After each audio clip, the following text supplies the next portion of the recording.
자, 적그리스도와 인신제사 이 부분인데요. 우리가 이제 지금 조직신학 시간에 성령론, 그리스도론, 우리 그다음에 구원론 다양한 것들을 다뤘고요. 기본 이런 중심되는 것뿐만 아니라 또 신학의 중심 부분이 이제 종말론이죠. 예, 종말론을 우리가 다뤄야 되고 우리가 공부해야 되는 이유가 뭐라고 말씀드렸죠. 종말론 역시 성경의 아주 중요한 부분 중에 하나인데 이 부분을 기존 교회들이 잘 가르치질 않아서 어떤 일이 생기냐면 신천지라든지 통일교라든지 여호와의 증인이라든지 이런 이제 이단들이 와서 잘못된 교리를 전할 때 무방비 상태가 되는 거죠.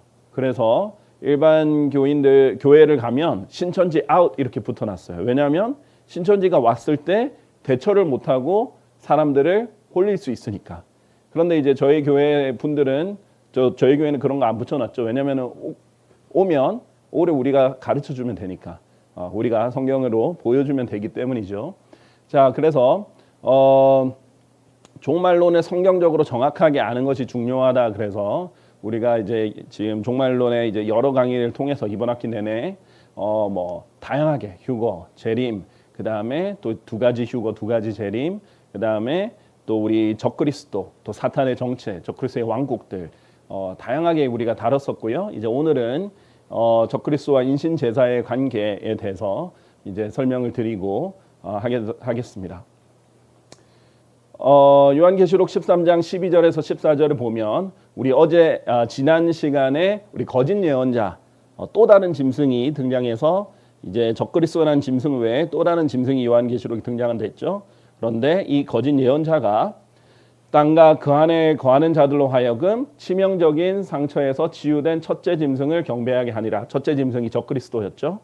그리고 그는 대단한 이적들을 행하니 그렇게 하여 그가 사람들의 목전에서 하늘로부터 지상으로 불이 내려오게 하니라.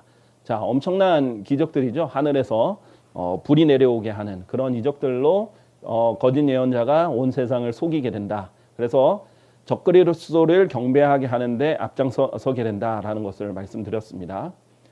자, 그래서 적그리스도의 형상, 치유된 첫째 짐승을 경배하게 하면서 형상을 만든다라고 이제 그 뒷부절에 나왔는데 그렇기 때문에 이 형상에 대한 봉헌식도 일어날 겁니다. 자, 그래서 적그리스도가 주최할 지상 최대 쇼가 벌어질 텐데 제가 지난 시간에도 설명드렸지만은 구약 시대 때 우상 숭배는 마치 파티 같았다라고 말씀드렸어요. 아주 그냥 재미없고 어떻게 보면 너무 거룩해서 재미없는 하나님을 섬기는 방식과 대비해서 바알을 섬기는 방식은 또 이집트의 신들을 섬기는 방식은 너무나 재밌는 파티 같았다라고 말씀드렸어요. 그래서 이스라엘에서 모세가 시나이산에서 내려올 때 어떻게 됐어요? 이 사람들이 먹고 마시면서 춤추고 소리 지르고 이렇게 우상 숭배를 했던 거죠. 그래서 그 당시에 있어서는 다른 종교를 섬기는 것이 그들의 육신을 자극하는 것이기도 했습니다. 자, 이 형상의 봉헌식에 대해서는요. 이제 성경에서 많은 예표들이 있죠. 적그리스도의 강력한 예표 중에 하나인 네부카드네자르를 통해서 많이 볼 수 있는데요. 우리 다니엘서 3장 1절에서 2절에 보면 네부카드네자르 왕이 금으로 한 형상을 만들었는데 그것의 높이가 60큐빗이요. 그것의 너비가 6큐빗이었더라. 이렇게 돼 있었습니다. 자, 우리가 이 높이와 너비만 있는 것 자체가 조금 특이한 거거든요. 왜냐하면 원래 그 3차원적인 입체적인 그 물건은 높이와 너비와 길이까지 함께 있어야 돼요. 근데 높이와 너비만 이렇게 적혀 있는 것은 아마도 이것이 원통 형태였을 가능성이 큽니다. 원은 지름 하나면 되는 거니까요.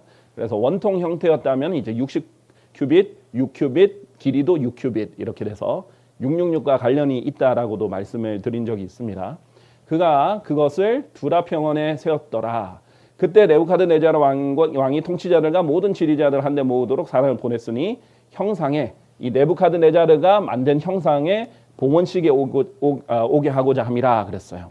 그런데 이 형상이 네부카드네자르가 바로 앞장에 2장에 꿈꾼 형상 중에 이런 꿈을 꿨잖아요. 이 형상에 대해서 다니엘이 이 금머리가 바로 당신입니다. 네부카드네자르 당신 바로 그 왕입니다. 이렇게 얘기를 했었죠. 그랬더니 이 네부카드네자르가 바로 다음 장에 금으로 형상 전체를 만들어요. 이건 무슨 말이에요? 사실은 자기의 그걸 반영한 거죠. 왜냐하면은 그 꾼 꿈의 금머리가 자기니까 금으로 된 형상을 만들어서 다 경배하라고 이제 강제를 하는 겁니다. 자, 그러면서 이 형상의 봉헌식에 오게 하죠. 이것이 이제 적그리스도의 하나의 예표가 되는 부분이라고 우리가 배운 적이 있는데요. 그리고 바로 그 시각에 극렬히 불타는 용광로 한가운데로 사람들을 던진다라고 했죠. 사람들을 경배하지 않으면 어떻게 해야 돼요? 바로 즉각 죽입니다. 마찬가지로 요한계시록에 보면은 짐승의 표를 받지 않은 사람들, 그리고 짐승과 그 형상도 경배하지 않았던 사람들은 목베임을 당하여 죽었다라고 설명한다고 했죠. 그래서 대환란 때는 적그리스도를 따르지 않고 경배하지 않고 짐승의 표를 받지 않으면 즉각 목을 베어서 죽여버리죠. 이런 부분도 이제 예표가 될 수 있습니다. 이제 영어로는 type이라고 하죠. 성경에서는 미래에 있을 일들에 대해서 예언의 여러 가지 방식이 있는데 그 중에 하나가 어떤 그림이나 모형을 통해서 이제 예표라고 하죠. 예표랑 모형을 통해서 미래에 있을 것들을 미리 보여준다라고도 말씀드렸습니다. 자, 그래서 다니엘서 3장 4절에서 5절 보면 이 우상숭배 현장에 결코 빠질 수 없는 게 있죠. 음악입니다. 자, 불나팔, 플루트, 하프, 색퍼트, 솔터리, 덜시머, 또 온갖 종류의 음악 소리를 듣는다면 그 형상을 경배하라 하면서 엄청나게 많은 악기들이 동원이 돼서 이제 우상 숭배합니다. 자, 뭐든지 음악은 굉장히 중요한 요소예요. 왜냐하면 음악이 사람들 굉장히 흥분되게 하고 거기에 몰두되게 하기 때문에 콘서트 현장 같은 데 가시면 알겠다시피 사람들이 거기에 막 심취하게 만드는 역할을 합니다. 그래서 이제 원래 아프리카의 그런 부두교라든지 인신 제사를 드릴 때 그 성경적으로도 그렇고 아프리카에 있는 여러 고대 종교들의 특징은 북을 막 열심히 쳐서 사람들의 심장 박동수를 빨리 뛰게 해서 심지어는 자기 자식까지도 바치게 만드는 그런 현장들이 있었죠. 그래서 우리가 뭐 이런 이 오케스트라처럼 다양한 악기가 이렇게 할 수도 있고요. 이것보다 조금 더 이 고대에는 그렇게 했지만 현대에서는 뭐 전자 악기라든지 뭐 드럼이라든지 다양한 악기들을 또 동원할 수 있겠죠. 이 당시에 네부카드네자르가 이제 경배하게 했던 그런 그 현장에 이 음악이 동원이 됐다라는 것이고요. 뭐 최고의 오케스트라를 다 동원한 거죠. 자, 또 그래서 이 체면처럼 이 사탄적인 음악의 특징은 경배할 때 쓰인다라는 거예요. 자, 그래서 거짓 예언자들이 이적을 할 때 어떤 콘서트처럼 하늘에서 불도 내려오고 사람이 열광하고 막 음악이 쏟아져 내리면서 형상의 단체가 경배를 할 수 있도록 하는 그런 현상을 상상할 수 있을 텐데 이 강한 미혹을 하나님께서 허락하신다라고 하셨는데 이 거짓 예언자가 그냥 이적들도 아니고 대단한 이적들을 펼치면서 사람들을 미혹하게 된다라고 했죠. 심지어는 어떤 권능이 있냐면 그가 그 짐승의 형상인데 이 적그리스도의 형상인데 생명을 주는 권능도 가졌다. 그러니까 어마어마하게 그 사람들이 봤을 때는 대단한 권능을 가졌죠. 그리고 말도 하고 그 짐승의 형상에게 경배하지 않으려는 자들은 다 죽임을 당하게도 하였더라. 이 형상이 사람을 죽일 수도 있는 거예요. 지나가는데 경배를 안 했다. 그러면은 뭐 레이저를 쏘든 뭐를 하든 죽일 수도 있는 거죠. 말도 하고요. 뭐 어떤 우리가 요즘 이렇게 점점 현실화되고 있는 그런 기술들을 보면 정말 AI처럼 사람처럼 말하고 사람처럼 생기고 사람처럼 움직이는 것을 점점 기술의 목적으로 삼고 있잖아요. 심지어 표정까지도. 그렇게 해서 정말 사람처럼 보이게 말도 하고 움직이는데 뭐 무기도 발사할 수도 있겠죠. 하여튼 다양한 능력을 가졌습니다. 그래서 데살로니가 후서 2장 9절에서 10절에 보면요. 하나님께서는 복음을 거절하는 사람들을 그냥 어떻게 하시냐면 진리를 거절했기 때문에 그의 오는 것은 사탄의 역사에 따라 오는 것으로, 적그리스도는 사탄의 역사에 따라 오는 것으로 모든 권능과 표적들과 거짓 이적들을 동반한다. 자, 흔히들 오해하는 게 이적, 기적은 하나님만 할 수 있다라고 착각하는 거예요. 그래서 기적이 일어나면 다 하나님께로부터 온 거라고 착각하는데 그렇지 않습니다. 마귀도 초자연적인 존재예요. 그렇기 때문에 마귀도 기적을 일으킬 수 있습니다.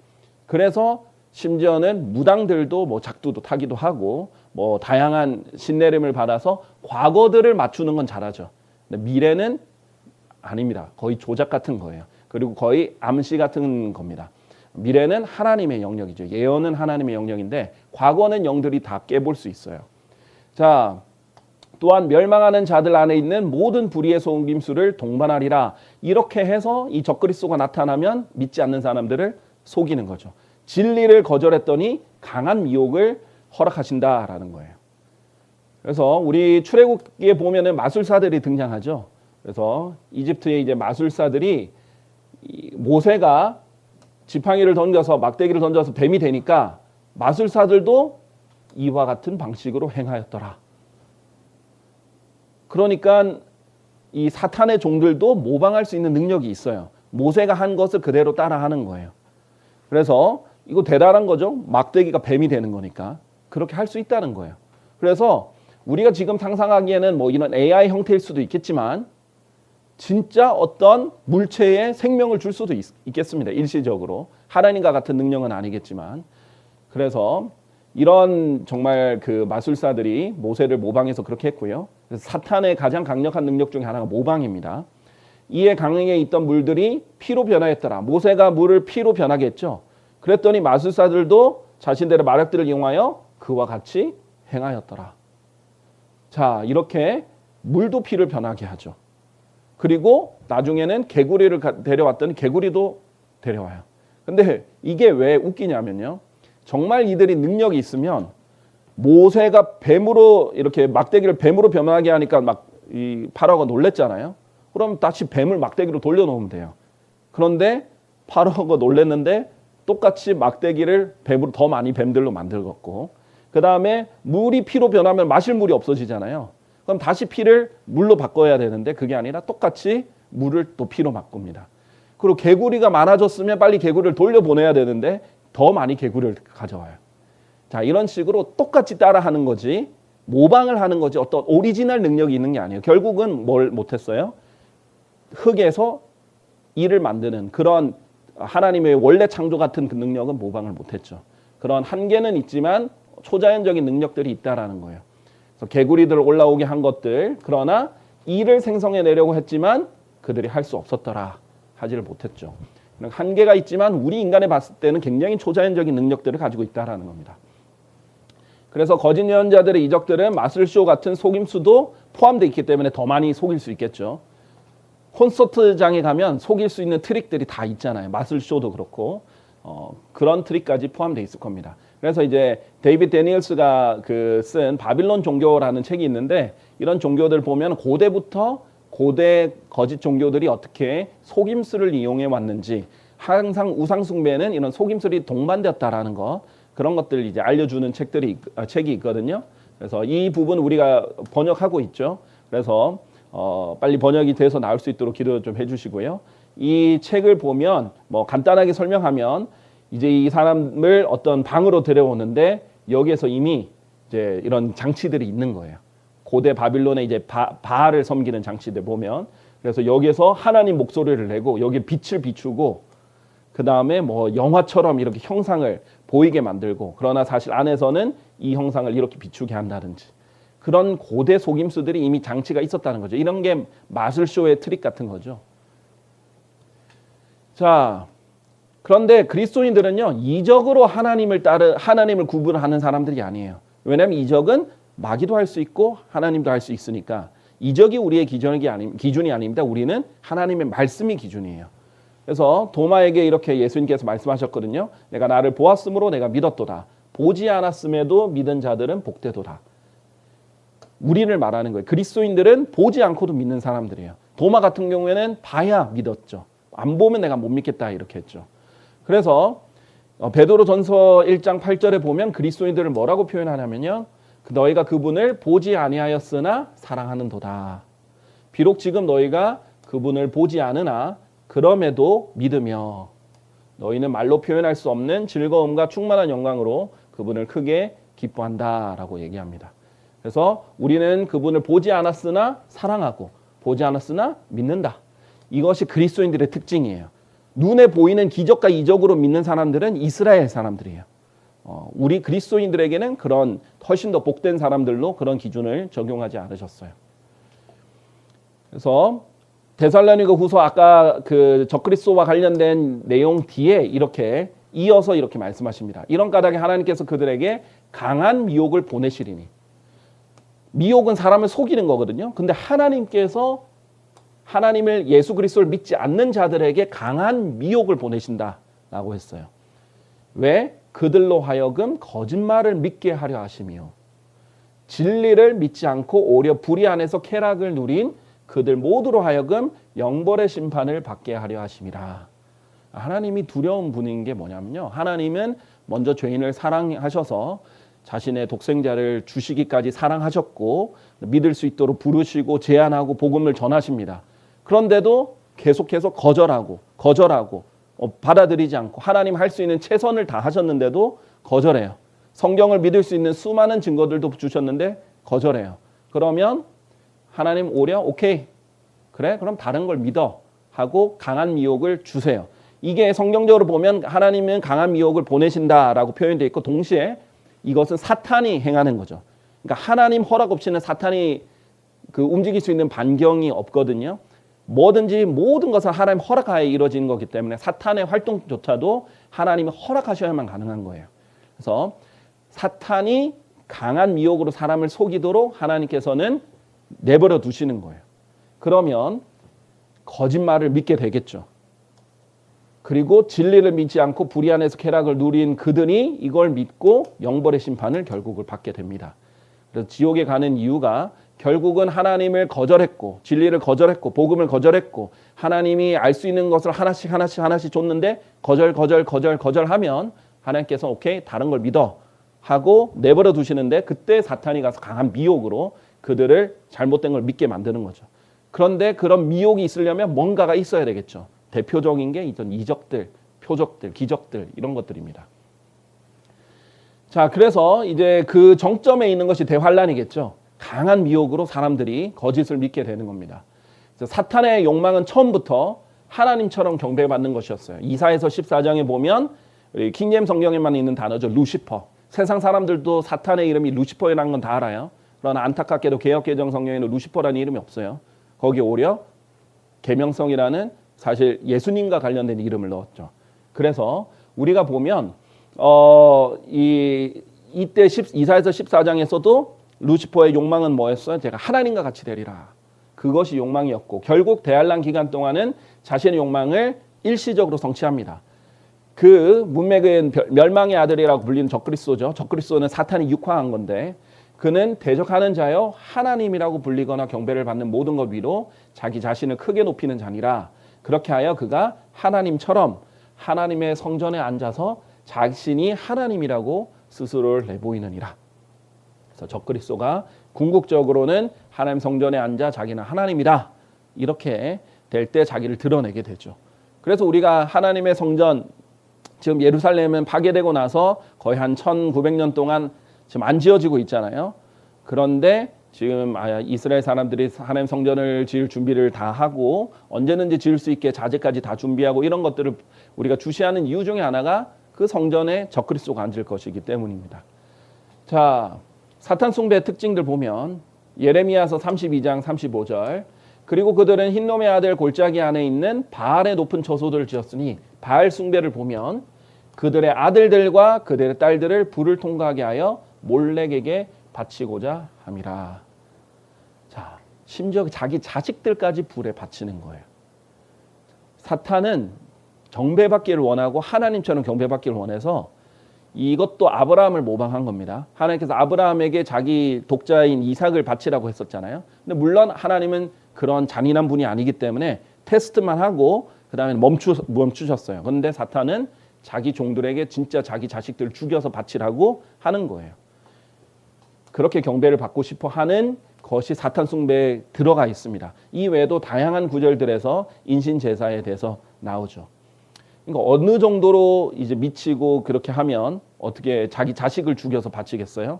근데 그때 음악이나 어떤 약물이나 이런 것들이 동원돼서 분위기를 고조해서 이렇게 하는 겁니다. 그리고 표적, 이적, 기적, 하나님 뜻이다, 뭐 바알의 뜻이다 이렇게 해서 보여주는 그런 모든 것이 동원이 되는 것이죠.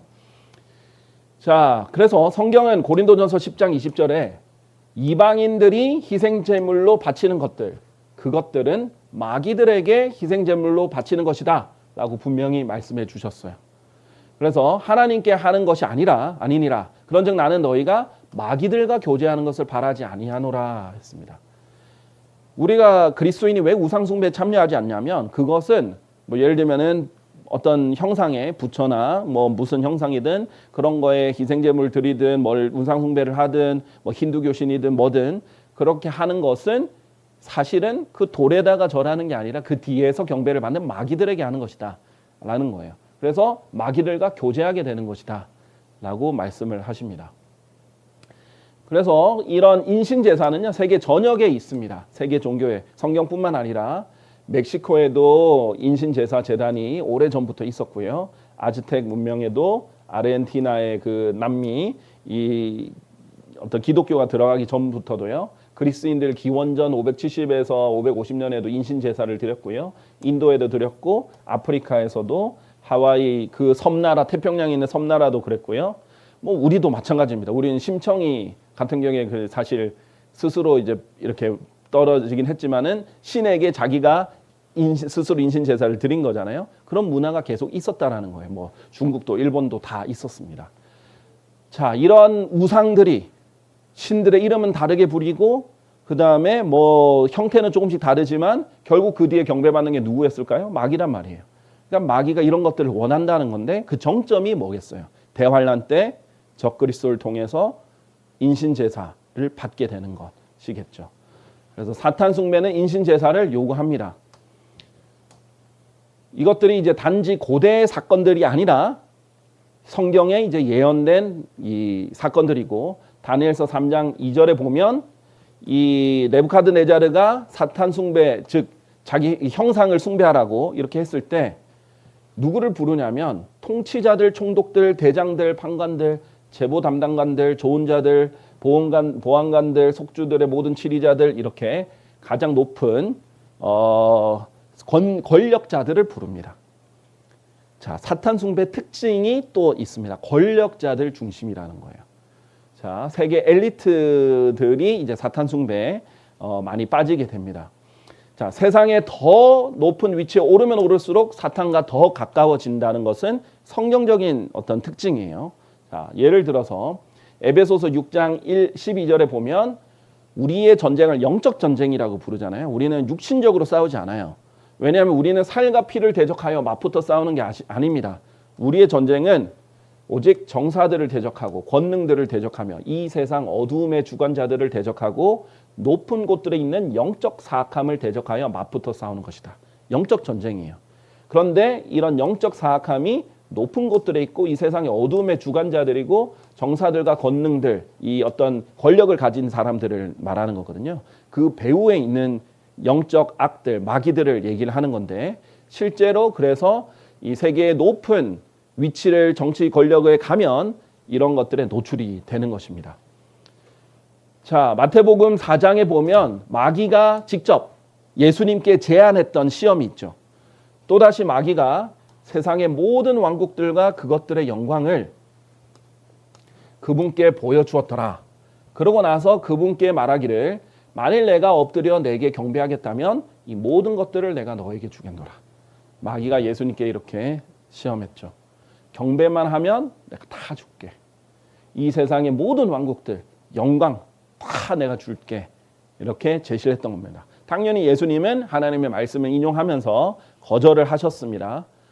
주 하나님께만 경배해야 된다. 그거 아주 중요한 내용이에요. 그러나 높은 데를 가면 갈수록 많은 것을 소유하면 소유할수록 권력을 가지면 가질수록 이 간단한 내용이 너무 힘들어요. 왜냐하면 마귀가 굉장히 유혹을 많이 하고 이 마귀가 굉장히 달콤한 제안을 많이 하기 때문이에요. 자, 예수님 정도가 되니까 마귀가 직접 나타나서 예수님께 직접 제안을 했죠. 예수님이 아니더라도 고위층에 가면 점점 제안을 합니다. 여러분 그냥 아주 높은 데를 안 가도 여러분이 뭔가 이익을 얻으려면 마귀가 유혹을 많이 하죠. 야, 이거 좀 불법하면 어때? 괜찮아. 이러면 좀 돈 더 벌 수 있어. 이런 거 뭐 팔면 어때? 이런 거 좀 하면 어때? 남들도 다 하는데 괜찮아. 이런 식으로 죄를 좀 지어도 돈을 더 많이 벌 수 있으면 괜찮아. 이렇게 해서 타협하게 만들죠. 마귀가 그런 달콤한 제안들을 한단 말이죠. 그것이 이제 점점 더 심화가 된다고 생각해 보세요. 정치 권력에 가보세요. 더 많은 걸 타협하게 만들고 대신 이렇게 하면 내가 대통령 되게 해줄게, 국회의원 되게 해줄게, 뭐 되게 해줄게, 이런 식으로 제안들이 들어온단 말이죠. 그러면 이 제안들에 넘어가게 되면 마귀랑 타협을 하게 되고 결국 마귀에게 굴복하는 겁니다. 하나님께 굴복하는 게 아니라 마귀에게 굴복하는 거예요. 자, 그래서 높은 곳에 가면 갈수록 이런 제안들은 훨씬 더 직접적으로 오게 됩니다. 이거는 이제 하나의 예시인데 실제로 이제 나폴레옹과 관련된 기록들에 따르면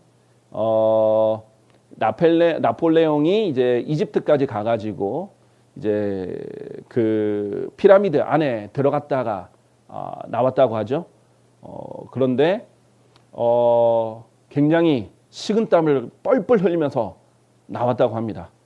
그리고 나서 러시아를 쳤다가 그 다음에 패배하고 나서 이 감옥에 갇혔었다고 하고요. 그 다음에 히틀러도 그런 이 피라미드에 갔다가 이렇게 땀을 뻘뻘 흘리고 헐레벌떡 놀래가지고 나와가지고 또 러시아를 공격했다고 하죠. 그러나 또 패배하고 이렇게 했다고 합니다. 그러면서 이제 뭔가 제한이 있었다라고 말하는 그런 기록들이 있어요. 조금 더 세부적으로 그 책의 내용을 보시면 되겠지만은 하여튼 어떤 세계 중심에 올라가면 올라갈수록 마귀가 제한을 안 할 수가 없습니다. 내가 이 달콤한 권력 좀 더 줄게. 달콤한 이 재산 더 줄 테니까 너는 이런 거에 나에게 굴복해. 이런 제안들이 있게 되겠죠. 이거는 그냥 하나의 예시인데요. 수많은 그 미국의 채널들이 있잖아요. 방송들이 있잖아요. 사실 이런 방송들이 이렇게 나눠져 있지만 결국에는 하나로 모아지더라. 이런 것들이죠. 이 거대한 방송들 뒤에는 하나가 있더라. 이런 식으로 이제 도표를 만들어 본 내용입니다. 이게 뭐 얼마나 상세한 연구를 통해서 정말 모든 게 입증이 됐는지까지는 잘 모르겠어요. 그러나 어쨌든 우리 눈에 보이는 것보다는 뒤에 이제 결국 지분을 가지고 있는 사람들은 생각보다 더 소수다라는 거죠. 실제로 이건 영상을 제가 지금 틀어드리지 못하겠는데요. 이 모든 이 수많은 방송국의 영상을 똑같이 따라하는 걸 이제 캡처한 거예요. 뭐냐면 이들이 방송을 했을 때 멘트를 완전히 똑같이 말합니다. 그러니까 이 멘트를 똑같이 말하는 것이 이제 사실 이 사람들에게 그 대본을 줘가지고 똑같이 하라고 지시가 내려왔었기 때문이죠. 그러나 이것은 이제 이런 일은 얼마든지 있을 수 있다라는 거예요. 이 내용 자체가 그런 것이 아니라 얼마든지 다른 채널들이라도 얼마든지 같은 내용을 지시를 해서 하게 할 수 있다라는 일부의 예시일 뿐입니다. 그런데 민주주의는 결국 사람들이죠. 사람들의 의견이잖아요. 뭐의 영향을 받아요? 언론의 영향을 받습니다. 그래서 전국에서 가장 큰 방송사인 싱클레어 방송그룹에서 나와서 193개의 TV 방송국을 소유하거나 운영하고 있는데 그때 이제 수십 명의 지역 뉴스 앵커들에게 동일한 대본을 읽게 했다라는 겁니다. 이거는 이제 실제로 있었던 일이에요. 그런데 뭐 이해되는 부분이 있어요. 왜냐하면 어떤 내용은 그냥 대본이 위에부터 내려올 수 있잖아요. 앵커들은 대본을 읽어야 되니까. 그런데 그만큼 다른 채널 같아도 결국 뒤에는 거대한 자본이 뒤에 또 있다라는 것이죠. 등등 우리가 이제 알지 못하는 뭐 많은 일들이 있을 겁니다. 이런 것들은 이제 우리가 다 일일이 완전히 입증을 못하니까 보이는 현상 중에 일부분만 우리가 좀 어느 정도 아는 것뿐이죠. 복음성가 가수로 유명했던 이 케이티 페리가 나중에는 뭐 이제 노래가 믿음은 흔들리지 않는다 뭐 이런 노래를 했던 사람이 나중에는 사탄 숭배하는 이런 노래들을 하는 경우도 있었고요. 뜨고 나고 이렇게 유명세가 되니까 나중에 사탄 숭배하는 노래를 하면서 나는 천국도 지옥도 그 왕자에 앉아 있는 노인도 믿지 않는다. 이게 이제 하나님 말하는 거죠. 이렇게 얘기를 하고요. 그 다음에 이제 뭐 이것은 제가 이런 관련해서 음모론은 워낙 많아요. 근데 이제 음모론의 특징은 뭐예요? 전부 다 밝힐 수는 없어요. 그러니까 음모론 뭐 제가 음모론을 다 부정하는 것도 다 긍정하는 게 절대 아닙니다. 근데 뭐 사람들이 입증할 수 없으니까 음모론이라고 부르는 거겠죠. 그러나 이제 의혹들이 있고 어떤 거는 이제 제가 제시할 수 있는 사실은 있잖아요. 사실 중에 하나를 하면 존 포데스타라는 사람이 있는데 이 사람이 빌 클린턴 대통령의 정치 고문이었던 건 사실이고 또 버락 오바마 대통령의 고문이었던 것도 사실이고 힐러리 클린턴의 2016년 대선 캠프의 위원장이었던 것도 이제 사실입니다. 다 권력이 이제 중심에 있는 사람이죠. 그리고 이 사람의 이 이메일 계정이 해킹 당한 것도 사실이에요. 그래서 해킹 당하고 나서 그의 이메일들이 공개되었어요. 그 내용 중에 일부가 이런 내용이 있었다는 겁니다. 내 집에 열리는 스피릿 쿠킹 저녁 식사가 정말 기대돼. 내가 오빠가 함께 올 수 있는지 알려줄 수 있을까? 내 오빠가 함께 올 수 있는지 알려줄 수 있을까? 사랑을 담아 마리나 이렇게 보낸 건데 스피릿 쿠킹이라는 말과 이제 마리나라는 단어인데요. 이제 마리나 아브로모빅이라는 사람은 사탄주의 예술가입니다. 그래서 실제로 이제 사탄 형상, 인신 제사 이런 것들 예술로 뭐 표현을 하는 우리가 예술로 부를 수는 없지만 그런 표현하는 예술가라는 사람인데 이 사람은 이런 것들을 많이 하죠. 이거 뭐 벽에 뭐라고 썼냐면 날카로운 칼로 너 중간 그 손가락을 왼쪽 손의 중간 손가락을 이렇게 찌르고 이 고통을 먹어라. 뭐 이런 지령을 내리기도 하고 뭐 일부러 피를 막 뿌려가지고 뭐 이런 사탄적인 내용들을 하기도 하고 그런데 이제 이 포데스타가 이런 실제로 이제 왼쪽 중간에 밴드를 끼고 이런 표시를 가지고 이제 사진 찍은 것들이 발견된다든지 이런 것들 때문에 이제 사람들이 의혹을 일으키다 보면 음모론들이 생기는 거예요. 어떤 하나의 이제 단서들이 이렇게 하는 것이죠. 자, 그 안에 깊이 들어가는 건 우리가 수사를 안 해봤고 내가 그 저희가 수사 결과를 모르기 때문에 뭐 더 얘기를 할 필요는 없지만 실제로 이 아브로미치가 하는 이 마리나 아브로미치가 하는 이 행위들 보면은 인신 제사, 사람 모양의 케이크를 만들어서 칼을 꽂아가지고 잘라 먹게 만든다든지 사람의 얼굴 모양의 걸 만들어가지고 먹게 만든다든지 그 다음에 이제 데비 해리, 뭐 레이디 가가 이런 유명한 가수들이 와가지고 케이크 커팅식 같은 건데 얘를 막 심장을 입으로 잘라가지고 먹게 만드는 그런 식으로 이렇게 표현을 하는 거죠. 그래서 완전히 이제 피투성이가 돼버리는 겁니다. 이렇게 되면. 그래서 유명한 사람들이 이제 이런 파티에 이제 참여하고 이렇게 한다는 것들이 뭐 충격적이죠. 근데 이제 저는 미국에 살아봐서 그런지 우리나라에는 그런 사람들 대놓고는 잘 없는데 요즘은 그래도 길거리에 가면 종종 있어요. 근데 제가 학교 다닐 때만 해도 그런 사람 없었는데 미국에 갔더니 깜짝 놀랐던 게 진짜 대놓고 자기는 사탄주의다 하고 검게 입술 립스틱 이렇게 표시하고 뭐 피어싱 다 하고 뭐 검은색 뭐 이런 아이라이너 같은 것도 다 이렇게 시커멓게 한 다음에 해골 옷 입고 자기는 당당하게 사탄주의다 뭐 이런 식으로 하는 사람들도 학교마다 꽤 있었습니다. 그래서 뭐 그런 것들이 새롭진 않아요. 근데 이렇게 한다라는 것이고요. 어쨌든 이런 그 고위 공직자들을 이런 사탕 숭배에 빠지게 하는 건 어려운 일이 아니에요. 많이 가지면 가질수록 통제하기 더 쉽겠죠. 많은 것을 소유할수록.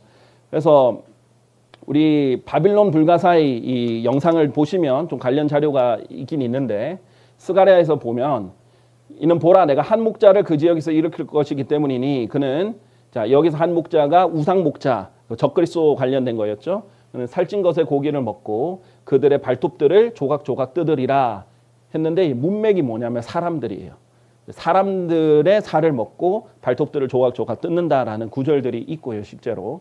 그 다음에 우리 요한계시록 6장 9절에 보면 다음으로 그분께서 다섯째 봉인을 여셨을 때 하나님의 말씀으로 인하여 대할란에는 7 봉인이 있잖아요. 다섯 번째 봉인을 뜯었더니 자신들의 붙은 증언들로 인하여 살해된 자들의 혼들을 제단 아래에서 내가 보았다. 이 부분을 우리가 종종 인용한 적이 있죠. 대환란 때는 제단 아래에서 죽은 혼들이 이렇게 많은 거죠. 목베임을 당해서. 그래서 아까 전에 짐승의 표를 받지 않으면 목베어서 죽는다. 근데 어디에서 죽어요? 제단에서. 제단은 뭐예요? 종교적인 곳이에요. 제물을 바치는 데 쓰이는 곳입니다. 사람을 제단에서 목베어서 죽이는 거예요. 자, 왜 목을 베느냐?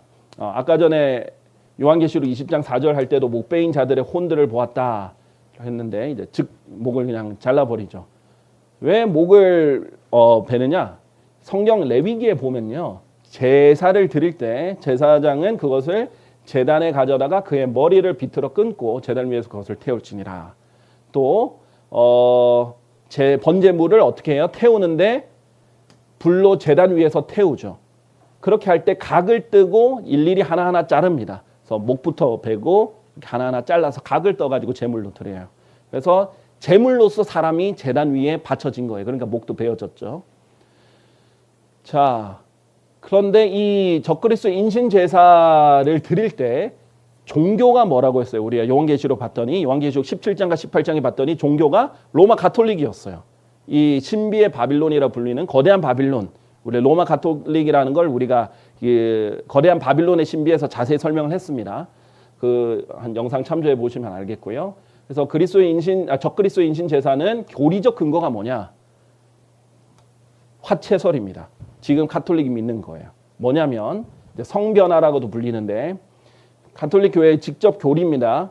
빵 전체의 본질이 그리스도의 몸의 본질로, 포도주 전체의 본질이 그의 피의 본질로 변화된다. 뭘 믿는 거냐면 화채, 변화된다는 거죠.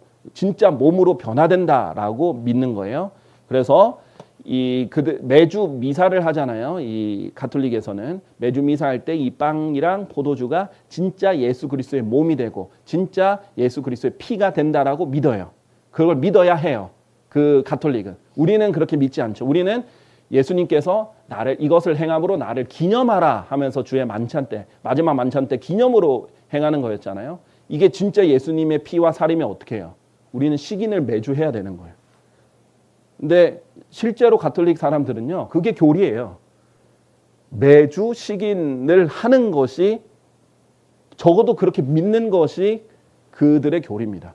매주 예수님의 살과 피를 뜯어 먹는다라고 진짜 믿고 그렇게 행하는 거예요. 그러면 쉬운 게 뭐예요? 대환란 때는 진짜 살과 피를 먹으면 되는 거죠. 안 그래도 원래 진짜 살과 피를 먹는다고 믿었던 사람들이니까. 자, 예수님이 이 말을 하셨어요. 이 가톨릭 화채설 근거로 잘못 사용하는 구절이 이건데, 나의 살을 먹고 나의 피를 마시는 자는 누구나 영생이 있느니라. 딱 이 구절만 문맥과 상관없이 딱 떼가지고 화채설, 우리는 진짜 예수님의 피를 먹는 거고 예수님 살을 먹는 거야, 이렇게 말을 하는 거죠. 그러나 성경을 우리가 문맥과 맥락과 함께 봐야 되죠. 이 6장 40절입니다. 40절 다음에 이제 54절 이게 함께 나오는 건데, 이것이 나를 보내신 분의 뜻이니, 예수님이 하신 말이에요. 곧 아들을 보고 예수님을 보고 그를 믿는 모든 이마다 영원한 생명을 얻게 하려 하심이라. 영원한 생명은 어떻게 얻는다고 했어요? 예수님을 믿으면 얻는다라고 했잖아요. 이것을, 예수를 믿는 것을 이렇게 표현했어요. 나의 살을 먹고 나의 피를 마시는 자는 누구나 영생이 있느니라. 조금 더 표현을 하면요, 예수님께서 요한복음 6장에 긴 설교를 하시면서, 이게 포함된 설교입니다. 뭐라고 얘기하셨냐면, 되살아나게 하는 것은 영이라, 육신은 아무것도 유익하게 하지 아니하느니라. 내가 너에게 전한 말들, 그것들은 영이요 그것들은 생명이라 했어요. 즉 예수님이 나는 영적으로 말한 거야. 야, 육신은 아무것도 유익하게 하지 않으니까 내가 진짜 내 육체적인 살과 피를 먹고 마시라는 게 아니라 영적으로 그렇게 하라는 거야. 그래서 예수 그리스도를 믿는 것을 물을 마시는 것처럼 비유하실 때도 있었거든요. 그러니까 생명수를 값없이 마셔라, 이렇게 하면서도 얘기하시는데, 뭐예요? 예수님을 믿고 받아들이는 게 마치 음식을 먹는 것처럼 그냥 예수님을 안에 받아들이면 된다라는 거예요. 영적으로 표현을 한 겁니다. 자, 그런데 그러니까 비유를 또 잘못 해석을 한 거죠. 그래서 진짜 피와 살이라고 믿어버린 거예요. 그러니까 이제 잘못된 해석이 불러온 거죠. 자, 성경에서는 너무나 명확하게 문자적으로 직접적으로 뭐라고 말하냐면, 피는 절대 먹지 마라. 율법 이전에 창세기 9장에서도 그랬고요. 모세 율법이 생긴 이후에도 피를 절대 먹으면 안 된다. 피는 생명이 있다. 그 다음에 율법 이후에도 피를 멀리하도록 명했다 하고 사도행전 15장에 얘기를 합니다. 신약 시대 때도. 그러니까 성경에서는 분명히 율법 이전, 율법 중에도 율법 이후에도 피는 먹지 말라 이렇게 분명히 얘기를 했거든요. 그런데 이 부분을 피를 마신다라고 이제 표현을 하게 된 거예요. 예수님께서 뭐라고 하냐면 이 잔은 나의 피로 세우는 새 유언 언약이라. 너희가 그것을 마실 때마다 뭘 마셔요? 이 잔에 있는 내용을 마시는 거죠. 피를 마시는 게 아니에요. 너희는 나를 기억하면서 이것을 행하라, 기념하라는 의미에서 하신 거예요. 자, 이것을 이제 미사라는 말을 우리가 왜 안 쓰냐면요. 미사라는 말은 이 라틴어로서 희생 제사라는 뜻이에요. 그래서 미사를 드린다는 것은 진짜 가톨릭 교리에서 적혀 있는 그대로 예수 그리스도를 매주 죽여서 먹는다라는 말입니다. 예수님을 매주 우리가 희생시켜서 희생 제물로 예수님을 만들어서 죽여서 우리는 예수님을 먹는다. 그게 미사예요. 굉장히 무서운 교리입니다. 우리는 그러지 않아요. 예수님 한 번 죽으시면 됩니다. 충분합니다. 그리고 더 이상 매주 지상에 내려와서 또 죽임 당하시고 먹히시고 이런 분이 아니에요. 그래서 시편 14편 4절에 보면 예언으로서 대할란때 어떤 일들이 있냐면 제약의 일꾼들은 자신들이 빵을 먹는 것 같이 내 백성을 먹어치우면서 주를 부르지 아니하는도다 라고 해요. 마치 주의 만찬에 참여하듯이, 마치 미사에 참여하듯이 빵 먹듯이 백성들의 살을 먹는 거예요. 그런 일이 일어날 것이고요. 미가서에 보면 이 소예언서라서 사람들이 잘 안 읽은 부분이기도 한데 아주 적나라하게 적혀 있습니다. 너희는 선을 증오하고 악을 사랑하는도다. 너희는 그들에게서 그들의 피부를 뜯어내고 그들의 뼈들에서 그들의 살을 뜯어내는도다. 아주 직접적으로 표현되어 있죠. 너희는 또한 나의 백성의 살을 먹고 그들에게서 그들의 피부를 벗겨내는도다. 그리고 저들이 그들의 뼈들을 꺾고 그것들을 조각조각 써나니. 그냥 아주 상세하게 이 희생 제물로 만드는 과정이 적혀 있죠. 그래서 이 악인들이 실제로 예루살렘에 있는 이스라엘 사람들을 이렇게 제물로 조각조각 내서 희생 제물로 드리고 먹을 거다는 거죠. 왜 그렇다고요? 우리 저번에 종말론 때 봉인들을 배울 때 그 대할란 때는 대기근이 있을 거거든요. 진짜 먹을 게 없을 거예요. 그걸 이제 합리화시켜서 종교 행위로 만들어서 사람을 잡아 먹게 만드는 거죠. 자, 그래서 인신제사에 참여하는 사람들을 대할란 때 사람들은 부러워할 겁니다. 나의 장막회에 속한 사람들이 우리가 그의 살을 먹는다면 얼마나 좋을까? 우리가 만족할 수 없도다라고 말하지 않았다면 그래야 했느니라. 자, 이렇게 말하는 사람들이 있는데 이렇게 말하지 않았으면 그 하나님의 사람들이라는 거죠. 이렇게 인신제사에 참여하는 걸 사람들이 오히려 부러워하게 될 시기가 온다는 것이고요. 시편 27편 2절에도요. 사악한 자들 곧 나의 원수들이 원수들과 나의 적들이 나의 살을 먹어 삼키려고 나에게 왔을 때 그들이 걸려 넘어지고 쓰러졌도다. 있는 그대로입니다. 이 외에도 이런 수많은 구절들은요. 이 대할란 때 적그리스도 인신제사와 관련된 수많은 디테일한 구절들이 있어요. 지금은 시간상 다 설명을 드릴 수는 없지만요.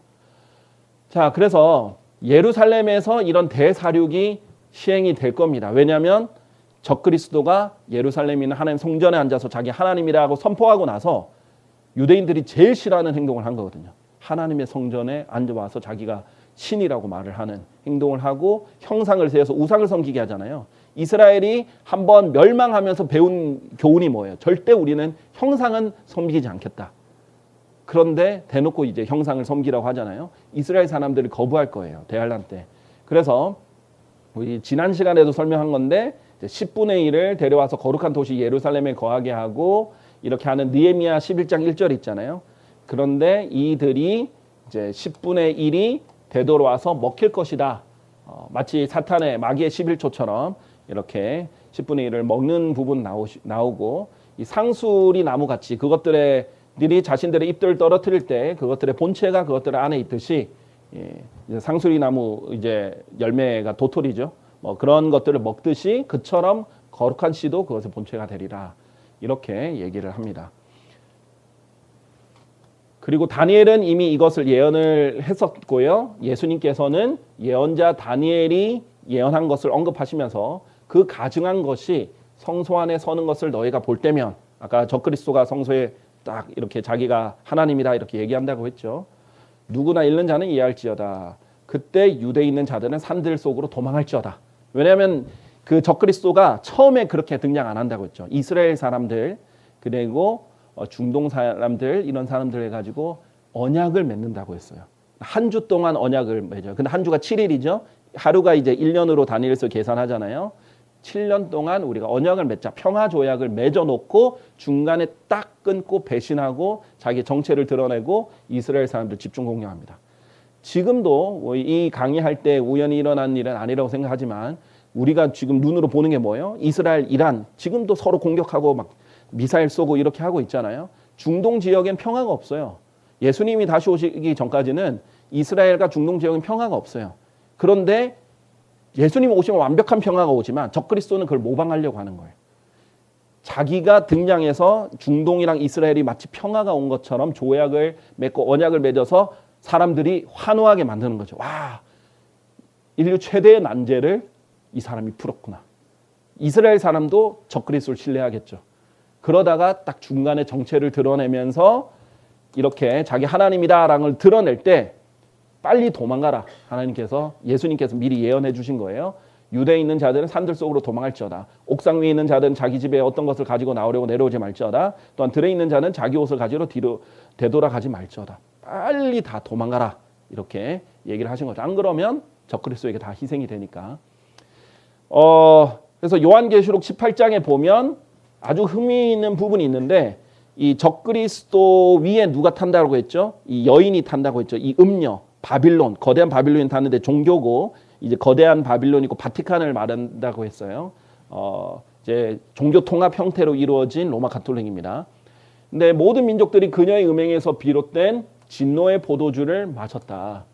또 땅의 왕들이 그녀와 더불어 음행하였으며 땅의 산들이 상인들이 그녀의 별미들의 풍요함으로 점점 부유해졌기 때문이라.